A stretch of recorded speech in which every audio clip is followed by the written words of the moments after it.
We just got another breaking news update in regards to the Miami Heat, who once again are wheeling and dealing during the NBA offseason. So before we get to the content, this is our third video of the day. So if you could take a moment and leave a like on this video, consider subscribing and turning on our notifications to help the growth of this channel, and to also tell the YouTube algorithm that you want NBA news to be delivered to you immediately as it goes out. I'd greatly appreciate it. And of course, I usually use Twitter and Instagram to discuss the moves and transactions that took place, so make sure to check us out on those platforms as well. Now that we get all that out of the way, cue the intro.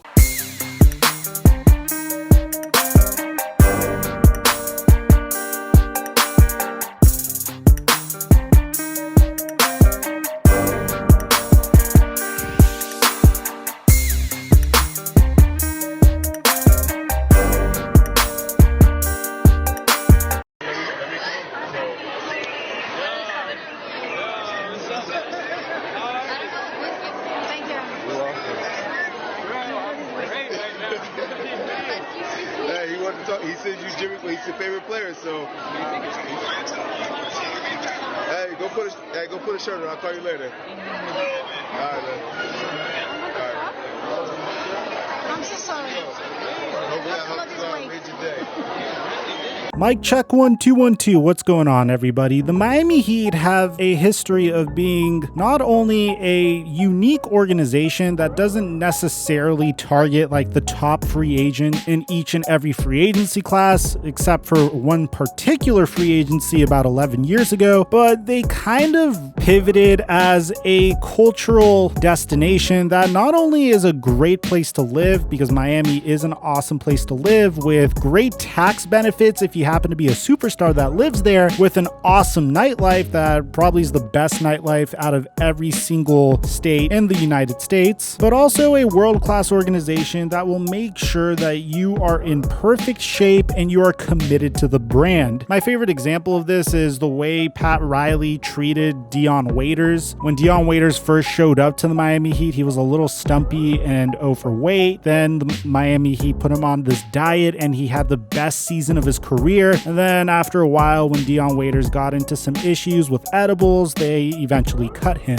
Another great example is what they did to the Houston Rockets during the trade deadline, where at the time I thought this was kind of a pillaging, where the Heat sent Avery Bradley, Kelly Olynyk, and 2022 first round swap rights in exchange for Victor Oladipo. I guess in hindsight, that didn't really work out for them, but at the time I thought that was kind of like a swindling in my opinion. But they were at work today because there were some make or break moves that were going to really establish the Miami Heat's culture from this day and on, based off of how they were going to play out this free agency. So the first thing was the Miami Heat decided to pick up Goran Dragic's $19.4 million option, which put them over the cap. And they essentially did this so they could get involved in a sign and trade with Kyle Lowry. But before all of that happened, they had some other business to attend to. You see, Duncan Robinson is one of the best sharpshooters in the entire NBA, shooting a scorching 45% from three during the 2019 to 2020 season, and a remarkable 41% from three this past year, which is apparently a down season for him. Bear in mind, he's going into probably one of his best free agencies of his career because he's only 27 years old, and the Miami Heat made sure that he was paid.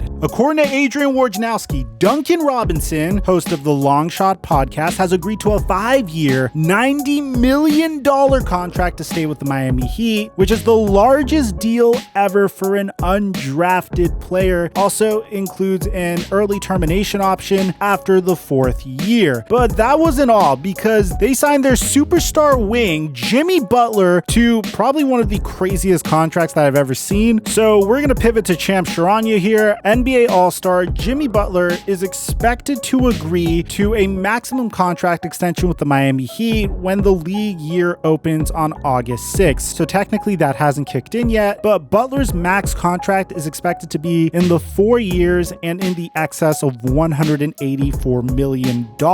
So to get an idea of how much this is going to pay Jimmy, so you could take a look over here. During the 2022 to 2023 season, he would get paid $40 $40.5 million.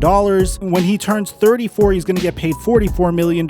When he's 35, he gets paid $47 million, and he will be making $50 million at his age 36 season. So this is all insane news, but none of it's going to be more insane than when you find out what the Miami Heat did to swing a trade, well, a sign and trade for Kyle Lowry, because I did vent about this plenty of times in my video on the New Orleans Pelicans, which, yes, if you didn't know, we made a video on Lonzo Ball going to the Chicago Bulls that was uploaded prior to this, but first reported by Vincent Goodwill, and then of course confirmed by Adrian Wojnarowski and Champ Charania. Kyle Lowry is expected to sign a 3-year deal with the Miami Heat via a sign and trade with the Toronto Raptors, sources tell Yahoo Sports. So I think this is a remarkable move for the Miami Heat. They greatly improve at the point guard position with Kyle Lowry, but I think this is an even better move for Kyle Lowry because originally there was a rumor that he was going to take a huge deal, a 3-year, $90 million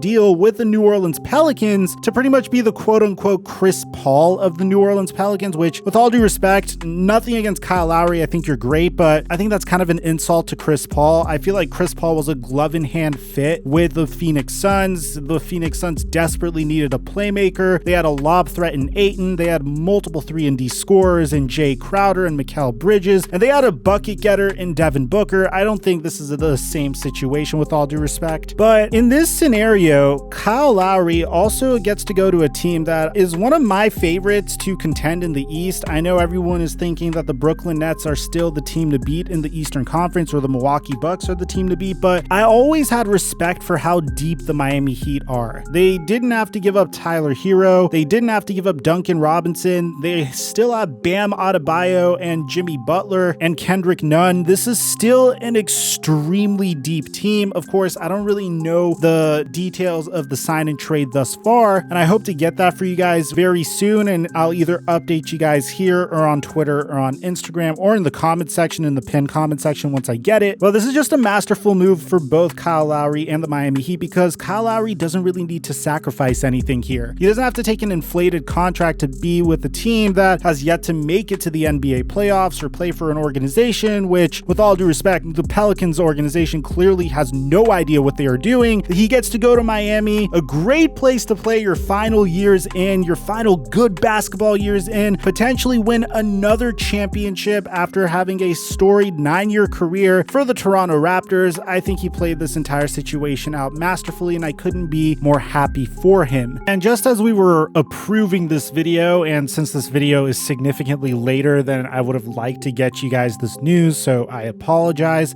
we just got word that PJ Tucker has agreed to a 2-year, $15 million contract with the Miami Heat, which is even more terrifying because he's pretty much going to be the piece that is replacing Trevor Ariza, the ageless wonder who is a sneakerhead that just keeps on staying productive, is going to head over to the Miami Heat, and this team is just absolutely stacked from top to bottom. I honestly think, and I know a lot of you guys might think this could be a little bit of a stretch, but I honestly think that the Miami Heat might be my team to beat in the East just based off of their depth alone. So let me know in the comment section down below if you guys agree with me or not. Aside from that, I'm your boy Mike, and I'm dropping our mic until our next upload.